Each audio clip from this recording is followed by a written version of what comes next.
Lonely Apache found white girl buried in the ground with sign, "White man, don't forgive."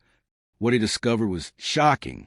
The sun was beginning to tilt over the reddish mountains of Arizona when Quanah, the young Apache with sun-browned skin and eyes hardened by time, silently descended from the hill's crest. His horse, as old as his thoughts, followed him without a saddle, stepping with respect on the hot, fragile stones of the ancient trail. He had been alone for weeks, maybe months. He no longer counted the days. In the desert, time was only a ghost that changed its name as the wind blew. All he carried was a worn blanket, an almost empty canteen, and a necklace with bone beads hanging around his neck, a gift from his grandmother before she died. No one was waiting for him, anywhere. No one called him brother. After the soldiers burned his village and buried his people's last word beneath the weight of boots and white promises, Quanah no longer spoke to the world, not even to the spirits. He only listened, and it was by listening that he stopped. The sound came faint, like an ancient moan escaping from beneath the earth. He turned his face slowly, instinctive, like one who recognizes the cry of a child without ever having seen it. His eyes narrowed. The silence that followed was almost insulting. But the sound returned, low, dry, muffled, as if the desert was trying to whisper through the cracked teeth of the earth. Quanah tied his horse to the withered shade of a rock and began to descend toward the valley. The wind blew against his skin like hot blades. The cacti bent their spines westward like tired sentinels. Then he saw something different on the sand horizon, a white, motionless spot emerging from the earth, like a stone loose in time. He approached slowly. His heart raced when he realized it was not stone. It was skin, and what seemed like a larger stone nearby was a piece of wood driven into the ground. Kohanna's legs wavered for a second before he knelt. There, buried up to her neck, was a white woman. Her face was swollen, lips cracked by the sun, and her red hair stuck to her skull like wet straw. Her sunken eyes burned with pain and fear. For a moment, she didn't even blink, perhaps thinking death had finally come to claim her. But what paralyzed him most was not her image, but what was written on the wood beside her. "White men don't forgive." Black, rough letters, carved in anger. Quanah swallowed hard. The woman tried to say something, but no voice came. Only her eyes screamed. He looked around, searching for footprints, trails, horses, any sign of who could have done this. But there was only the wind. Without saying a word, he took the blanket from his shoulder, threw it on the ground, and began to dig. "Stop." Her voice came harsh, cutting the air. "Don't take me out." Quanah stared at her. "If I do, they'll come back. And they'll kill you too." The first thing he felt was anger. Not at her, at the world. At how someone could accept dying there, suffocated, just to spare the killer from being disturbed. But he didn't answer. He just dug. Coarse, hard sand slipped between his fingers. The heat made his eyes sting. He dug until his nails cracked, until his arm muscles trembled, and she, still in disbelief, began to cry silently. The kind of crying that made no sound. It just flowed, as if she had long forgotten how to scream. Quanah saw her shoulders emerge. Her wrists were bruised from trying to free herself. He pulled slowly, respectfully, until she kneeled on the hot earth. She said nothing. She just collapsed to the side, gasping. "Why?" She murmured, eyes closing. "Why did you save me?" He was still breathing heavily. He looked at her, then at the sky. "Because you were still listening." "Listening to what?" she asked, confused. "To what the desert still wants to say." And then, before she could answer, she fainted. Quanah caught her in his arms. Her body was light as a broken promise. He wrapped her in the blanket and carried her to the horse. There was a cave a few miles away, a place where the wind spoke softly and the earth still kept the secret to the ancients. He would take her there. As he mounted, he looked one last time at the sign. "White men don't forgive." But he was not a white man, nor was he made of forgiveness. He was made of silence, and from that day forward of promises. Promises buried, and now, beginning to emerge with her. The cave lay hidden between two cliffs of stone, where the wind fell silent, and even the scorpions hesitated to enter. It was there that Koana brought her, balancing the unconscious woman's body on the horse, guiding it calmly along trails only he knew. The sun had already disappeared when they arrived. The moon, thin as a blade, sliced across the sky without promising light.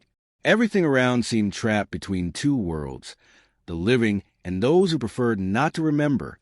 He laid her down on an improvised blanket beside a low fire.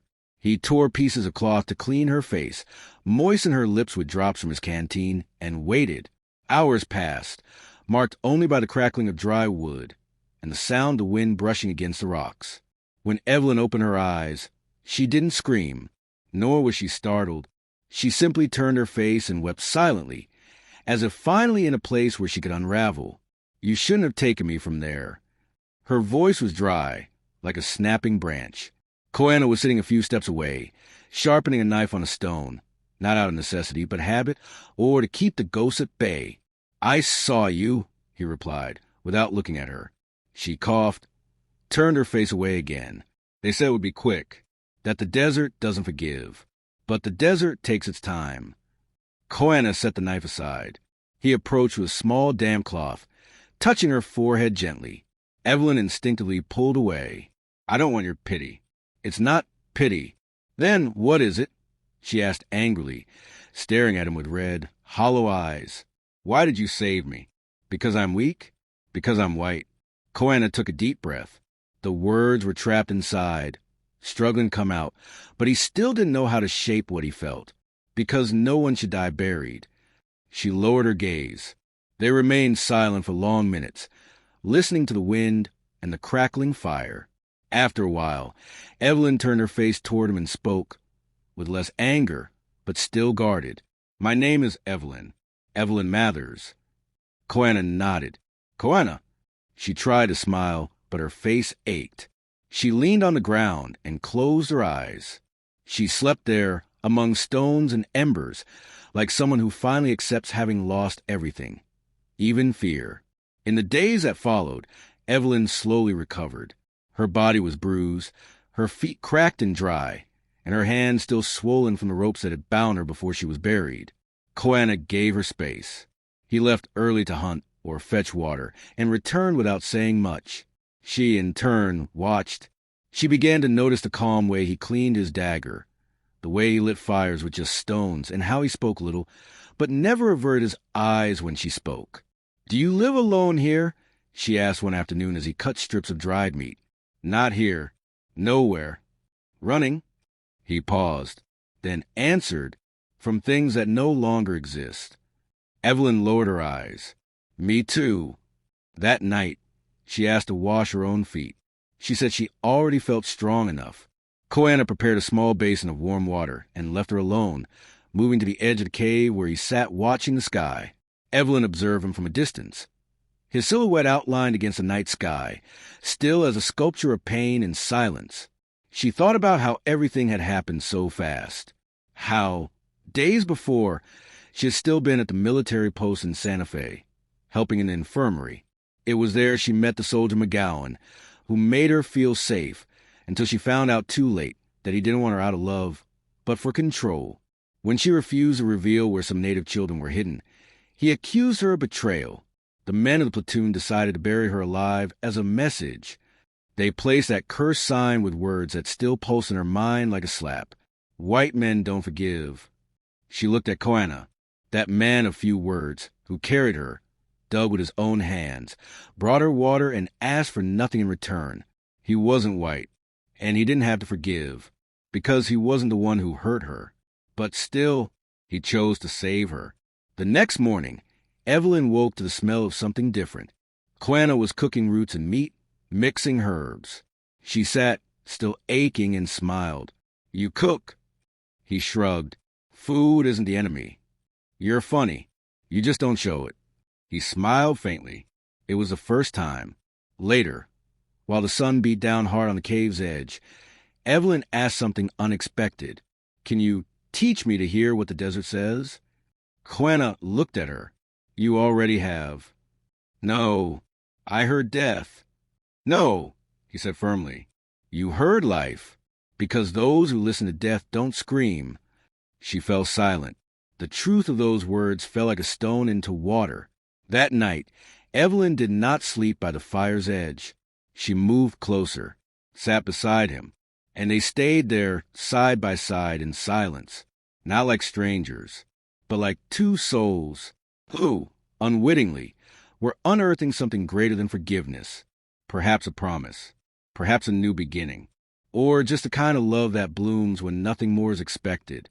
In the days that followed, Evelyn and Quanah learned to share the same space like those who were learning how to walk after a long time in the dark.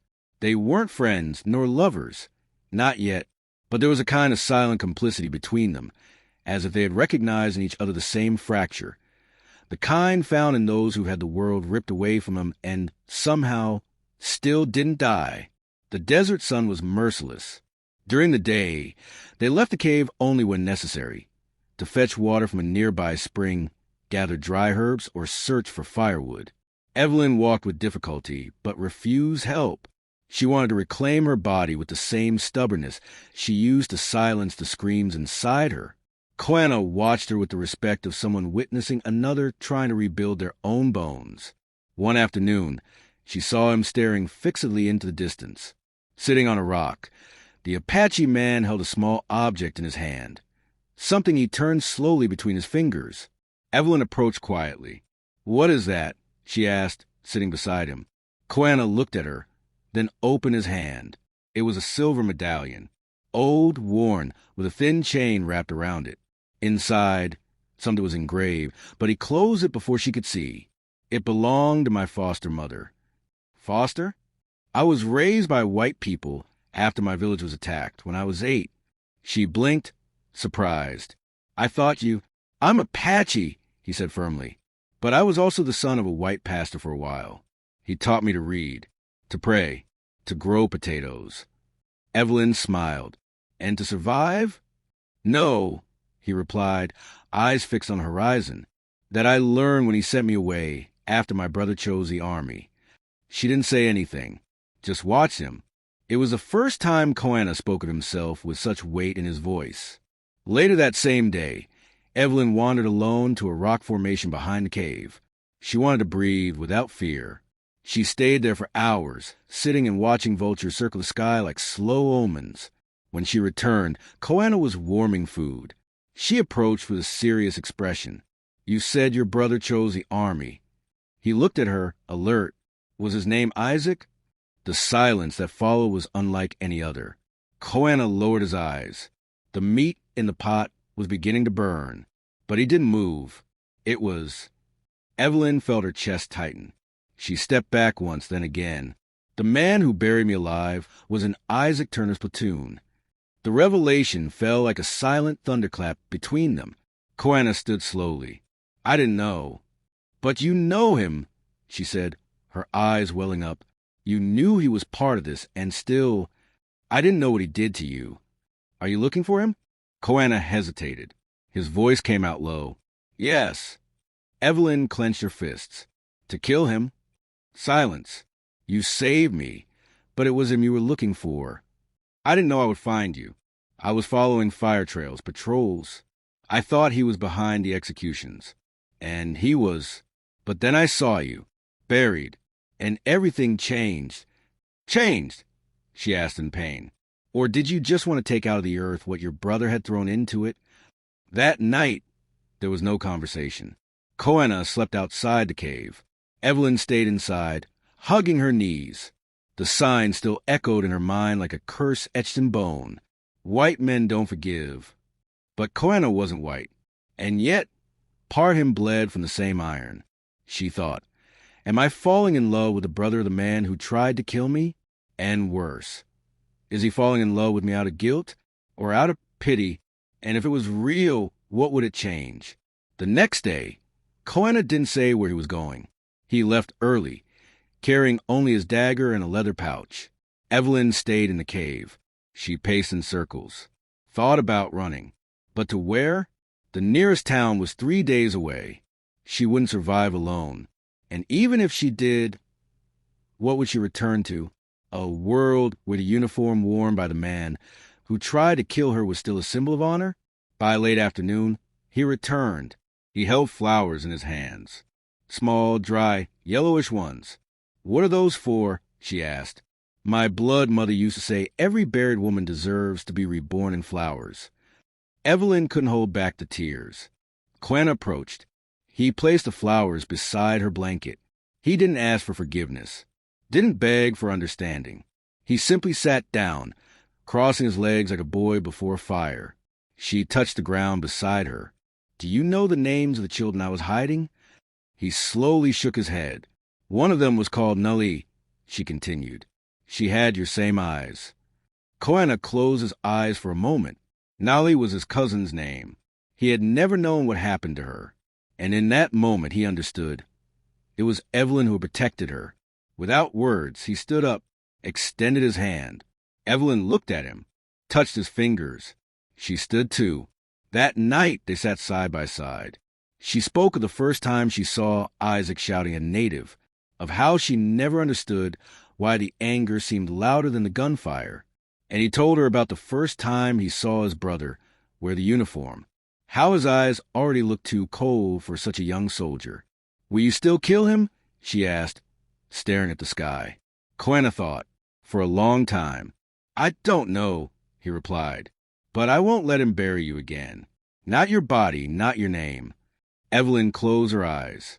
For the first time since it all began, she felt something close to relief. Silence can wound, can weigh heavy, but it can also heal, because between two wounded people, sometimes what goes unsaid matters more than what is spoken. And that night, amid held-back sighs, wet eyes, and still unsteady hearts, Evelyn rested her head on Kohana's shoulder. He didn't move, because he understood some deserts burn, but they don't consume everything. Sometimes what's left blooms. The heat of the day had turned into a dry, cutting cold when Evelyn woke with a start from a nightmare. Though her body was stronger, it still carried a physical memory of trauma. Her muscles locked up, her lungs suffocated, and fear rushed in as if she were once again under the ground. She rose from the blanket, sweating, her chest heaving in silence. Moonlight entered the crack in the cave and lit up the outline of Koana, sitting awake with his back to her. "You're always awake when I wake up," she murmured. He didn't turn immediately, but answered softly, "Sleep is afraid of me." Evelyn forced a smile, which quickly gave way to a weary sigh. She approached slowly, as if stepping on something too fragile to bear haste. "Can I sit?" Koana nodded. She settled beside him, close enough to feel the warmth of his body. The two sat like that for a few minutes, staring into nothing. Only the distant sound of the wind whistling through the rocks accompanied their thoughts. "This is the first time I didn't dream of the grave," she said quietly. "But I didn't dream of anything better either." Koana turned slightly, watching her profile in the moonlight.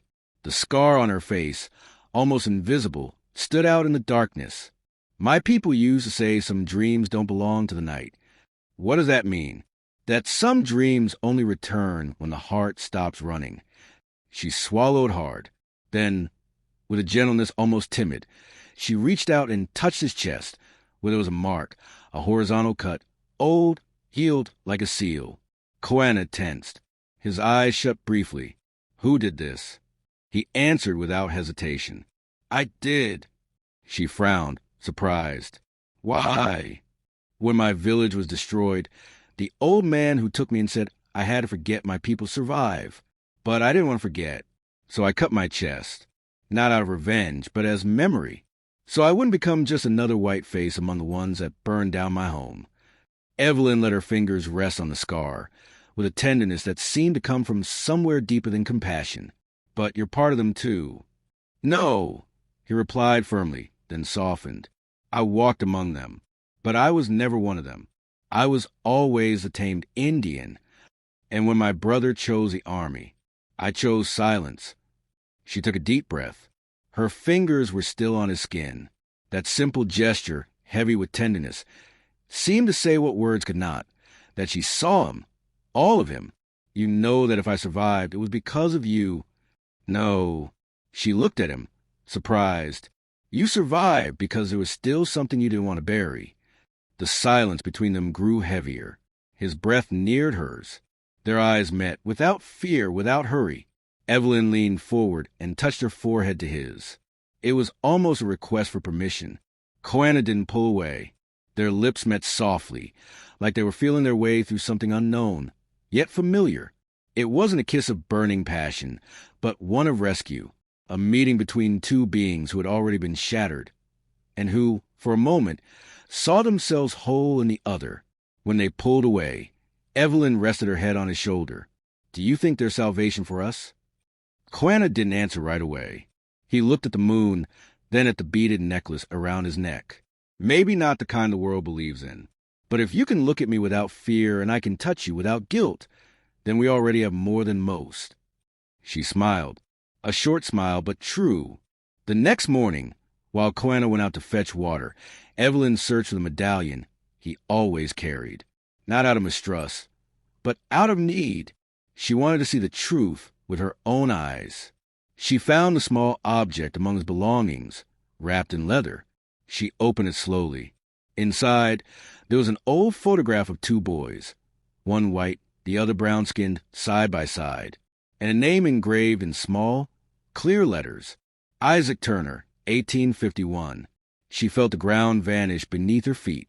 This wasn't suspicion anymore. It was proof. Koanna didn't just know Isaac. He loved him like a brother. The knot in her throat was the kind that even tears didn't know how to untangle. She closed the medallion tightly, nearly broke it. When Koanna returned, he found her with her back to him, sitting on the blanket. He knew, the moment he saw the stiffness in her body, that something had changed. "You went through my things." "Yes." "You saw the medallion?" She didn't reply, just nodded. Koanna approached slowly. "You have the right to know everything. But before you hate me, listen." She turned her face away. "I don't need to listen. You already said enough. You're looking for him. And now I know why. Not to kill him.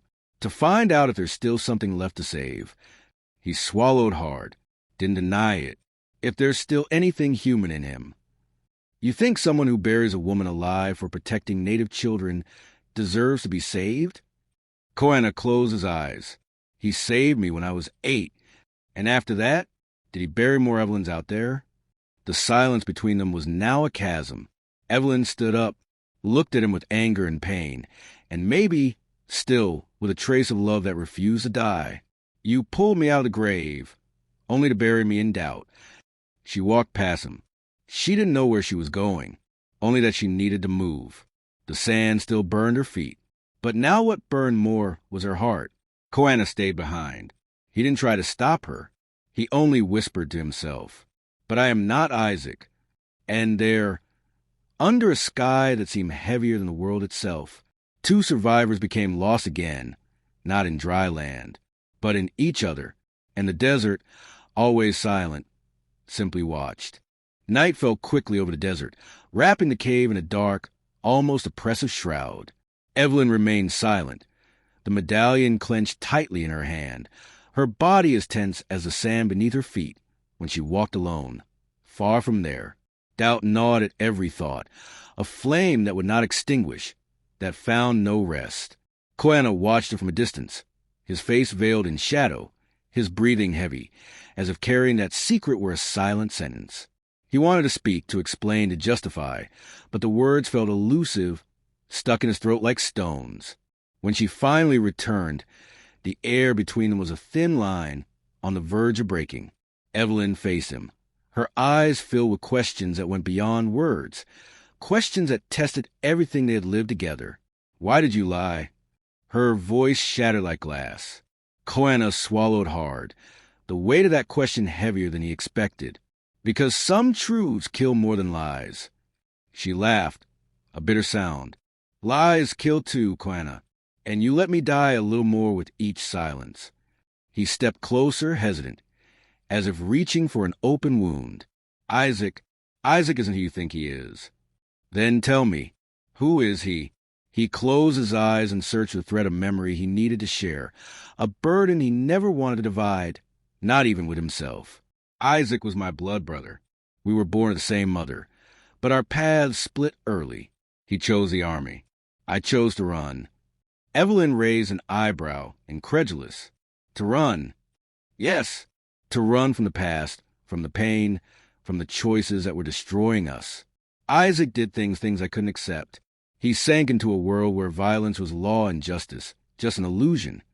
She looked into his eyes, searching for sincerity she couldn't quite find. So you abandoned him? I tried to save him, but I couldn't. The silence between them hung like a dagger. He buried a woman alive. Koena shut his eyes, feeling the full weight of that accusation. Yes, but it wasn't just a woman. It was a choice, a line he crossed to protect what he believed in. I wanted to believe there was still a piece of humanity in him. Evelyn took a deep breath, rage and pain mixing in a storm within her. Are you talking about redemption or excuses? He didn't answer right away. His hand trembled, and he ran a finger over the scar on his chest, as if seeking strength from his own body. I don't know anymore. All I know is that the Isaac I loved died a long time ago. The man who's left is a stranger to me. She stepped back, her gaze distant. And me? Where do I stand in the story? You pulled me from the grave, but you couldn't save me from doubt. I don't know how. His confession came as a whisper, a rare moment of weakness. Maybe there is no how. Maybe our salvation isn't a single path. Maybe we're just two ghosts trying to hold on to something. She stared into the desert's darkness, trying to find answers in the starry sky that seemed utterly indifferent. But I still have one question, Koena. He turned to her, bracing for the final blow. Why did you cut your own chest? Koena drew a deep breath, his eyes glowing in the shadows. To remind myself that I'm still human, that even when everything around me collapses, I still carry within me a mark of what I refuse to forget, not even to save myself. She stepped closer, slowly, her hands reaching for his, trembling, as if her touch could erase years of silence. Then let me carry that mark with you. You don't have to carry my weight, Evelyn, but I want to. In that moment, there were no more lies, no truths too painful to say. There was only the present, the warmth of two broken souls trying to rebuild themselves in the middle of a cold, silent desert. They stayed like that, embraced, while the night, patient, bore witness to a love that endured, even when everything else seemed lost.